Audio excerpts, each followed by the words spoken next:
non seulement juge juste, mais aussi sauveur glorifié. Psaume 50, 15. Invoque-moi au jour de la détresse, je te délivrerai, et tu me glorifieras. Mais Dieu dit aux méchants, pourquoi énonces-tu mes lois et as-tu mon alliance à la bouche? Comprenez donc cela, vous qui oubliez Dieu, de peur que je ne vous déchire, sans que personne ne vous délivre. Celui qui m'offre un sacrifice de reconnaissance me glorifie, et à celui qui règle sa conduite, je ferai voir le salut de Dieu. Deux catégories d'hommes. On peut diviser les hommes de ce monde en deux catégories. La première est composée de ceux qui croient en Dieu, leur Créateur et Sauveur, et qui lui offrent des sacrifices de reconnaissance. La seconde regroupe ceux qui renient Dieu, ou du moins l'oublient, sans nécessairement le renier ouvertement. Invoque-moi au jour de la détresse, Beyom Tchara, je te délivrerai, Aletska, et tu me glorifieras, ou des Kabbat Denil. Invoquer Dieu, c'est la preuve que nous ne l'avons pas oublié en tant que sauveur, même si nous ne l'avons pas cherché dans les temps ordinaires. Si nous le cherchons dans le jour de la détresse, alors le salut nous est promis. Un homme, s'il était ignoré en temps de paix, n'accorderait probablement pas son aide à celui qui ne le sollicite qu'en temps de difficulté. Mais Dieu, dans sa miséricorde, est un sauveur qui étend sa main de salut même à celui qui ne le cherche qu'au dernier moment. Dieu étant le Créateur, tous les hommes lui appartiennent, non seulement le peuple élu avec qui il a établi une alliance, mais aussi toute l'humanité, même toutes les bêtes de champ. Ainsi, en vérité, tout homme est une créature de Dieu, mais il n'y a pas de salut pour ceux qui ignorent Dieu ou l'oublient dans leur vie quotidienne, car ils ne penseront pas à l'invoquer au jour de la détresse. Pourtant, s'ils se tournent vers Dieu, le salut leur sera accordé. Mais Dieu dit aux méchants, pourquoi énonces-tu mes lois et as-tu mon alliance à la bouche? L'impiété des religieux hypocrites.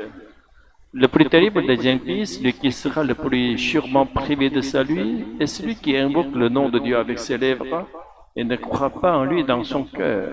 C'est ce que Dieu déclare dans le psaume 50, 16. Il s'agit ici clairement des religieux hypocrites, ceux qui se réclament de Dieu extérieurement tout en vivant dans le mensonge intérieur. À ceux-là, aucun salut ne sera accordé. Il s'agit là d'un avertissement solennel. Ceux qui utilisent le nom de Dieu en vain, de manière fausse ou intéressée, n'échapperont pas au jugement. Le salut leur est refusé. Malgré les religiosités apparentes, c'est un avertissement que nous devons recevoir avec gravité, nous qui considérons l'annonce de la parole de Dieu comme notre mission. Le Nouveau Testament, dans l'épître de Jacques, reprend exactement le même avertissement.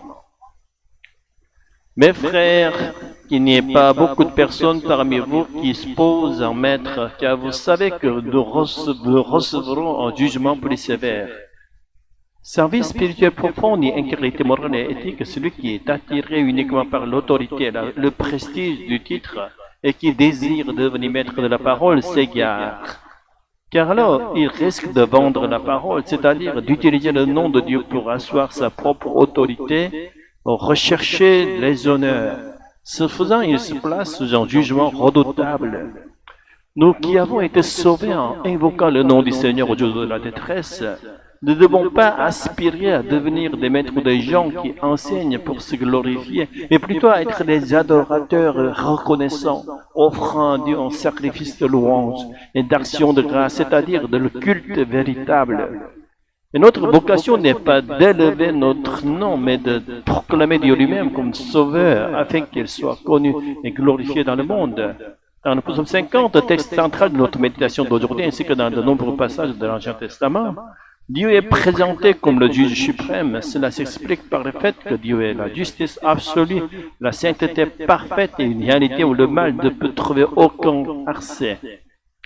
Mais la justice de Dieu n'est pas une justice stérile ou punitive, elle est justice créatrice. C'est une justice qui transforme le pécheur en juste, qui façonne à nouveau, qui rétablit et recrée. Autrement dit, Dieu est un juge qui sauve et révèle sa justice comme celle d'un sauveur.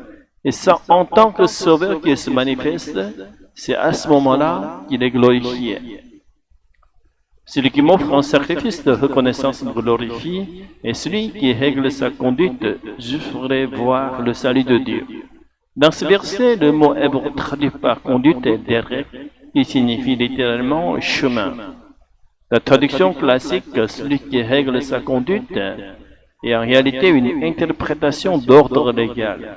Une traduction plus proche de l'hébreu serait à celui qui prépare un chemin ou encore à celui qui ouvre la voie. Il ne s'agit donc pas de prétendre que nos œuvres seraient justes en elles-mêmes au point de mériter le salut, mais plutôt de parler de ceux qui attendent le Seigneur, qui l'espèrent, qui lui préparent la voie. À celui qui place sa foi et son espérance en lui, Dieu révélera son salut. Ce n'est pas ma propre justice ni la lumière de mes œuvres qui me sauve. C'est parce que je me tiens dans l'espérance et la confiance envers Dieu que je recevrai le salut. Et c'est justement cette espérance confiante qui glorifie Dieu. Es-tu aujourd'hui dans une situation de désespoir? Alors crois en Dieu, espère en lui, et tu verras son salut. Tu deviendras ainsi un instrument de sa gloire, un témoin vivant de la fidélité de Dieu. Au nom du Seigneur, je prie pour que nous soyons tous ces hommes et ces femmes de Dieu qui espèrent en lui et le glorifient. Alléluia, Amen. Seigneur notre Dieu,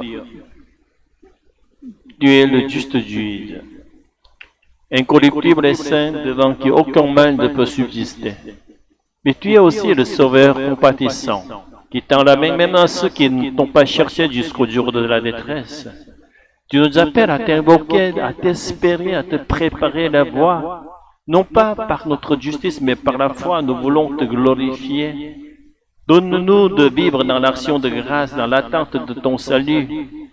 Fais de nous des témoins humbles, fidèles et pleins d'espérance, pour que ton nom soit glorifié au milieu du monde, au nom de Jésus-Christ, notre Sauveur et Seigneur. Amen.